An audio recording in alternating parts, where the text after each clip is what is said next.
17ই মে রবিবার জানিয়ে দেব আজকের বাছাই করা 50টা তাজা সংবাদ। খবরের শুরুতেই হেডলাইন্স। ধর্মস্থানে মাইকের আওয়াজ কমাতে বলায় বিরাট অশান্তির জাহাঙ্গীর মহল্লায়, পুলিশকে লক্ষ্য করে পাথর। আমার মুখ্যমন্ত্রী হওয়ার আসল কারিগর তো তিনি। মিঠুনের ড্রয়িং রুমে বসে কার দিকে ইঙ্গিত করলেন শুভেন্দু। মুখ্যমন্ত্রী শুভেন্দুকে স্বাগত জানাতে হাজির ডায়মন্ড হারবারের তৃণমূল বিধায়ক, নামল জনতার ঢল। ক্ষমতার মধু ফেরতেই কি তাসের ঘর, মমতার দল ছাড়ো হুঁশিয়ারিতে পলায়নপন্থী তৃণমূলের কঙ্কালসাল রূপ প্রকাশ্যে। ভরাডুবির ধাক্কা সামলে ঘুরে দাঁড়ানোর মরিয়া লড়াই, দল ছাড়ার জল্পনার কড়া বার্তা মমতার। তৃণমূলের অন্তরে শতাব্দীর সেরা গৃহযুদ্ধ, পদ খোয়াতেই বিদ্রোহী কাকলি, সোশ্যাল মিডিয়ায় বিস্ফোরক পোস্ট বারাসাতের সাংসদের। কুর্সিতে বসেই অ্যাকশন মোডে শুভেন্দু। এক সপ্তাহে শুভেন্দু সরকারের 5 ঐতিহাসিক সিদ্ধান্ত, বাংলায় এবার যোগী মডেল। পুরসভা থেকে তথ্য আনলাম, নাম না করে অভিষেকের সম্পত্তি নিয়ে বিস্ফোরক দাবি মুখ্যমন্ত্রী। শুভেন্দুর নিশানায় 24 সম্পত্তি, পিঠের চামড়া গুটিয়ে হাতে দিয়ে দেব। আরজিকর কাণ্ডে মেজাজ হারিয়ে কাকে চরম হুঁশিয়ারি দিলেন দিলীপ ঘোষ। কোথায় পুষ্পা, ওর দায়িত্ব আমি নিয়ে গেলাম। ফলতায় 1 লক্ষ ভোটে জয়ের টার্গেট বেঁধে দিলেন শুভেন্দু। গণনার দিন বিজেপি কর্মীকে গুলি, মদতের অভিযোগে ক্যানিংয়ে গ্রেপ্তার তৃণমূল বিধায়কের দাদা। 21শে মের আগে ফলতায় উলটপুরাণ, বিজেপির চালের মাঝে এবার বড় কামব্যাকের পথে সিপিএম। মুখ্যমন্ত্রীকে খুনের হুমকি, আল কায়দার নামে ইমেল, গার্ডেন রিচ থেকে গ্রেপ্তার যুবক। হাইকমান্ডের বিরাট অ্যাকশন প্ল্যান, বাংলায় সুযোগ সন্ধানীদের রুখতে অভূতপূর্ব রক্ষা কবচ তৈরি করল বিজেপি। আরজিকর কাণ্ডে আচমকা বদল হাইকোর্টে, সোমবারের শুনানির আগে কেন তৈরি হলো নতুন ডিভিশন বেঞ্চ। আরজিকরের ঘটনায় এবার স্ক্যানারে মমতা, মুখ্যমন্ত্রী স্পষ্ট জানিয়ে দিলেন। শান্তনু গ্রেপ্তারের পরেই পুলিশ ওয়েলফেয়ার বোর্ড ভেঙে দিলেন মুখ্যমন্ত্রী। টোটো অটো হকারের থেকে তুললে কড়া ব্যবস্থা। পালাবদলের পর সিলেবাসে বড় বদল, আর পড়তে হবে না সেই ইতিহাস। আরজিকরে মমতার ভূমিকা, অভিষেকের লিফটস অ্যান্ড বাউন্সের সম্পত্তি নজরে দুজনেই, জানালেন শুভেন্দু। দেওয়ালে রক্তের দাগ, একটি ঘর বন্ধ এখনও। আরজিকর মামলায় এবার মারাত্মক অভিযোগ অভিজিৎ গঙ্গোপাধ্যায়ের। ফিটমেন্ট ফ্যাক্টরের খেলা, 7ম বেতন কমিশন এলে সরকারি কর্মীদের মূল বেতন ও ডিএতে টাকার বৃষ্টি। গুপ্ত চ্যাটে উত্তর জানিয়ে পড়ুয়াদের থেকে 30 লক্ষ নিট মনীষা ম্যাডাম, কে এই দুর্ধর্ষ দুশ্মন। মাঝরাতে প্রাক্তন স্ত্রীর হাত ধরে লাইভে জিতু, সায়নী ঘোষের বিস্ফোরক দাবির পরেই টলিপাড়ায় তোলকালাম। ভারত নেপাল সীমান্তে একতরফা যুদ্ধ, আচমকাই বন্ধ ভারতীয়দের রুটি রুজি, কাঠমান্ডুর নতুন চালে তোলপাড়। শুভেন্দু কাটমানি ফাইলস খুলতেই ঘুষের টাকা ফেরত চেয়ে তৃণমূল নেতার বাড়ি ঘেরাও গ্রামবাসীদের। কেরলে আমরাই নীতি নির্ধারণ করি, কংগ্রেস মুখ্যমন্ত্রীর নাম ঘোষণা করতেই উচ্ছ্বাস মুসলিম লীগের। তৃণমূল জেলা সভাপতিকে গুন্ডা বলে নিশানা মন্ত্রীর, অশোককে পাল্টা বিশ্বজিতের জবাব, ওর এখনও অন্নপ্রাশন হয়নি। অন্নপূর্ণা ভাণ্ডারের টাকা পেতে অ্যাকাউন্টের সঙ্গে ডিবিটি লিঙ্ক জরুরি, কিভাবে করবেন? তোদের যে মুখ্যমন্ত্রী হয়েছে। রাজ্যে তৃণমূলের হারের পরও বিধায়কের হুমকি, পুলিশ আসতেই পায়জামা ছিঁড়ে দৌড়। এক ধাক্কায় 50% বাড়ল পেট্রোল বিক্রি। আচমকা কি এমন ঘটল যে পাম্পে পাম্পে উপচে পড়ছে মানুষের ভিড়। গ্রেপ্তার করা হোক অভিষেককে, প্রমাণ হাতে ডাক পেলেন সমাজকর্মী বিপাকে অভিষেক। নৈহাটির বড়মা মন্দিরে শেষ হলো রাজনৈতিক অধ্যায়, বন্ধ হচ্ছে ভিআইপি সংস্কৃতি। জেলের ভেতর মিনি নবান্ন চালাচ্ছিল শাহজাহানরা, নবান্ন থেকে শুভেন্দুর মেগা অ্যাকশন, কাঁপল ঘুঘুর বাসা। পালাবদলের পরেই পঞ্চায়েত প্রধান নিখোঁজ, কোথায় গেলেন? পোস্টারে 6 লাখ সবং, উঠল অদ্ভুত দাবি। বাতিল হবে কার্ড, জুন মাস থেকে আর রেশনে মাল পাবেন না এই মানুষরা। স্বপ্না বর্মনের বাড়িতে আগুন, বিজেপিকে তোপ অভিষেকের, এটাই এখন বাংলার বাস্তব। কোটি কোটি টাকা তছরূপের অভিযোগ, গ্রেপ্তার তৃণমূলের পঞ্চায়েত প্রধান ও স্বামী, পুত্র ভাইপোর খোঁজে পুলিশ। সুরেন্দ্রনাথ কলেজের কোটি টাকা আত্মসাৎ ছাত্র সংসদের, তদন্ত দাবি করে মুখ্যমন্ত্রীকে চিঠি সজলের। বিজেপির অন্দরেই এবার চরম বিস্ফোরণ, শুভেন্দুর দাবি ওড়ালেন তাপস রায়, অন্দরের কোন্দল এবার প্রকাশ্যে রাস্তায়। 3000 কিমি লম্বা মনস্টার মেগা, গোটা ভারত ঢেকে দিতে পারে একাই, বজ্রবাণে ধ্বংসের মুখে কোন কোন রাজ্য। এতক্ষণ শুনছিলেন আপনারা সংবাদ শিরোনাম, এবার শুনবেন বিস্তারিত খবর। সরকারি নির্দেশিকা মেনে ধর্মীয় প্রতিষ্ঠানে মাইকের আওয়াজ কমানোর অনুরোধ ঘিরে উত্তেজনা ছড়ালো আসানসোলে। ঘটনাটি ঘটেছে আসানসোলের জাহাঙ্গীর মহল্লা এলাকায়। এলাকাটি আসানসোল দুর্গাপুর পুলিশ কমিশনারেটের আওতায় পড়ে। পুলিশ সূত্রে খবর, শুক্রবার রাতে আসানসোল উত্তর থানার পুলিশ এলাকায় গিয়ে একটি ধর্মীয় প্রতিষ্ঠানের মাইকের আওয়াজ কম করতে বলে। সরকারি নির্দেশিকা মেনেই এই পদক্ষেপ করা হয়েছিল বলে দাবি পুলিশের। অভিযোগ, এই ঘটনাকে কেন্দ্র করে উপস্থিত লোকজনের মধ্যে দুটি গোষ্ঠী তৈরি হয় এবং তাদের মধ্যে বচসা শুরু হয়। পরিস্থিতি উত্তপ্ত হয়ে উঠলে গোলমাল থামাতে এগিয়ে যায় পুলিশ। সে সময় স্থানীয় পুলিশ আউটপোস্ট লক্ষ্য করে পাথর ছোড়া হয় বলে অভিযোগ। বচসা থেকে খুব শিগগিরই এলাকা জুড়ে অশান্তি ছড়িয়ে পড়ে। একদল উত্তেজিত জনতা ইট ও পাথর দিয়ে পুলিশ ফাঁড়িতে হামলা চালায়। ভেতর ও বাইরে একাধিক সরকারি নিষ্পত্তির ক্ষতি হয়। পুলিশের অনেক গাড়ি ও পার্ক করা মোটরসাইকেলও ভাঙচুর করা হয় বলে খবর। বাংলায় প্রথমবার বিপুল সংখ্যাগরিষ্ঠতা নিয়ে সরকার গঠন করেছে ভারতীয় জনতা পার্টি। আর এই ঐতিহাসিক রাজনৈতিক পরিবর্তনের পর শনিবার সকালে এক নজিরবিহীন মুহূর্তের সাক্ষী থাকল রাজ্য রাজনীতি। সৌজন্যের খাতিরে এবং শুভেচ্ছা বিনিময় করতে আজ সকালে নিউ টাউনের বাসিন্দা বিজেপির তারকা প্রচারক তথা মহাগুরু মিঠুন চক্রবর্তীর বাড়িতে আচমকায় হাজির হলেন নবনিযুক্ত মুখ্যমন্ত্রী শুভেন্দু অধিকারী। বিধানসভা নির্বাচনের বিপুল জয়ের পর এবং মুখ্যমন্ত্রী পদে শপথ নেওয়ার পর এটাই ছিল মিঠুন শুভেন্দুর প্রথম মুখোমুখি সাক্ষাৎ। দুই হেভিওয়েটের এই রুদ্ধদ্বার বৈঠককে কেন্দ্র করে ইতিমধ্যেই বঙ্গ রাজনীতিতে তীব্র শোরগোল পড়ে গিয়েছে। উল্লেখ্য, আজ মুখ্যমন্ত্রী হিসেবে শুভেন্দু অধিকারীর প্রথম জেলা সফর। দক্ষিণ 24 পরগনা ডায়মন্ড হারবারে একটি অত্যন্ত গুরুত্বপূর্ণ প্রশাসনিক বৈঠকে যোগ দেওয়ার কথা রয়েছে তার। পুলিশ ও প্রশাসনের শীর্ষ কর্তাদের নিয়ে আয়োজিত এই মেগা বৈঠকের উদ্দেশ্যে রওনা হওয়ার আগেই সকাল সকাল নিউ টাউনে মহাগুরুর ড্রয়িং রুমে পৌঁছে যান মুখ্যমন্ত্রী। পশ্চিমবঙ্গে এখন নতুন সরকার তৈরি হয়েছে। মুখ্যমন্ত্রী পদে বসেই জেলা সফর শুরু করেছেন শুভেন্দু অধিকারী। আর তার মধ্যেই প্রথম প্রশাসনিক বৈঠক করতে ডায়মন্ড হারবারে এসেছেন মুখ্যমন্ত্রী। সেখানেই দেখা গেল অবাক করা দৃশ্য। মুখ্যমন্ত্রী শুভেন্দু অধিকারীর সঙ্গে দেখা করতে হাজির হলেন তৃণমূলের এক বিধায়ক। এদিকে ডায়মন্ড হারবারের বিধায়কদেরও বৈঠকে ডাকা হয়েছে। আর তাই বিজেপি বিধায়কদের পাশাপাশি হাজির হয়ে গেলেন তৃণমূল বিধায়ক পান্নালাল হালদার। জানিয়ে রাজ্য রাজনীতিতে আলোড়ন পড়ে গিয়েছে, কারণ এখন বিধানসভা নির্বাচনে পরাজিত হয়ে বিরোধী আসনে বসেছে তৃণমূল কংগ্রেস, যেখানে প্রধান বিরোধী দলের বিধায়ক সরাসরি মুখ্যমন্ত্রীর সঙ্গে দেখা করতে গেলেন। এই বিষয়ে দলের অবস্থান কি তা নিয়ে প্রশ্ন উঠতে শুরু করেছে। ডায়মন্ড হারবার, সুন্দরবন এবং বারুইপুর পুলিশ জেলার পুলিশ আধিকারিক ও দক্ষিণ 24 পরগনা জেলা প্রশাসনের শীর্ষ অফিসারদের নিয়ে বৈঠক শুরু হয়েছে। বাংলায় রাজনৈতিক পট পরিবর্তন ঘটতেই কি খড়কুটোর মতো ভেঙে পড়তে চলেছে তৃণমূল কংগ্রেস। গত 1.5 দশক ধরে যে দল ক্ষমতায় দম্বে এবং রাজ্য প্রশাসনের ওপর ভর করে টিকে ছিল, ক্ষমতার অলিন্দ থেকে বিচ্যুত হয়ে তারই ভেতরের তীব্র ফাটল এবার প্রকাশ্যে চলে এলো। শুক্রবার কালীঘাটের পর্যালোচনামূলক বৈঠকে দলনেত্রী মমতা বন্দ্যোপাধ্যায়ের আকুল কণ্ঠ এবং তীব্র হুঁশিয়ারি দুইয়ে মিলেই এখন রাজনৈতিক মহলে উঠছে একের পর বড় প্রশ্ন।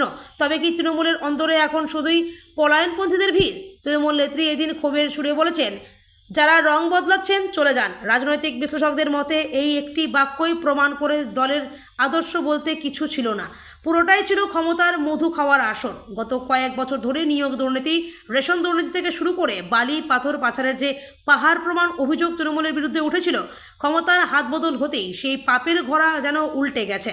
এতদিন যে নেতারা দাপুটে পরিচয় দিতেন, আজ ক্ষমতা হারাতেই তারা দল বদলু ও সুবিধাবাদীতে পরিণত হয়েছেন।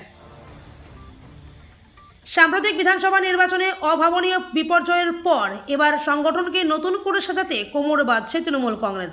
নির্বাচনের ফল প্রকাশের পর থেকেই দলের অন্দরে যখন ক্ষোভ এবং দলবদল নিয়ে জল্পনা তুঙ্গে, ঠিক তখনই কড়া অবস্থান নিলেন তৃণমূল নেত্রী মমতা বন্দ্যোপাধ্যায়। শনিবার কালীঘাটের বাসভবনে বিধানসভা ভোটে প্রতিদ্বন্দ্বী প্রার্থীদের নিয়ে আয়োজিত এক বিশেষ বৈঠকে নেত্রী স্টাফ জানিয়ে দিলেন, যারা দল ছেড়ে অন্য কোথাও যেতে চান তারা স্বাচ্ছন্দ্যে যেতে পারেন, কাউকে জোর করে ধরে রাখা হবে না। এই দিনের বৈঠকে মমতার পাশেই উপস্থিত ছিলেন দলের সর্বভারতীয় সাধারণ সম্পাদক অভিষেক বন্দ্যোপাধ্যায়। এবারের নির্বাচনে তৃণমূলের ফল কার্যত তলানিতে গিয়ে ঠেকেছে। 294টি আসনের বিধানসভায় মাত্র 80টি আসনে জয়ী হয়েছে তৃণমূল, আর 211 জন প্রার্থী পরাজিত হয়েছেন। স্বয়ং মমতা বন্দ্যোপাধ্যায়ও তার খাসতালুক ভবানীপুরে পরাজিত হওয়ায় শাসক বেঞ্চ থেকে সরতে হয়েছে সাহসফুল শিবিরকে। এই কঠিন পরিস্থিতিতে দাঁড়িয়েও দমে যেতে নারাজ নেত্রী পুরনো ক্ষত ভুলে নতুন করে সংগঠন গড়ার নির্দেশ দিয়েছেন। লোকসভার মুখ্য সচেতকের পদ হারানোর পর তৃণমূল কংগ্রেসের অন্দরে বড়সড় ফাটলের ইঙ্গিত মিলল। বারাসাতের 4 বারের প্রবীণ তৃণমূল সাংসদ ডক্টর কাকলি ঘোষ দস্তিদারের একটি সামাজিক যোগাযোগ মাধ্যমের পোস্ট ঘিরে এখন রাজ্য রাজনীতি তোলপাড়। দলীয় নেত্রী মমতা বন্দ্যোপাধ্যায়ের সিদ্ধান্তের বিরুদ্ধে প্রচ্ছন্ন ক্ষোভ উগরে দিয়ে তার এই মন্তব্যকে ঘিরে রাজনৈতিক মহলে শুরু হয়েছে তীব্র জল্পনা।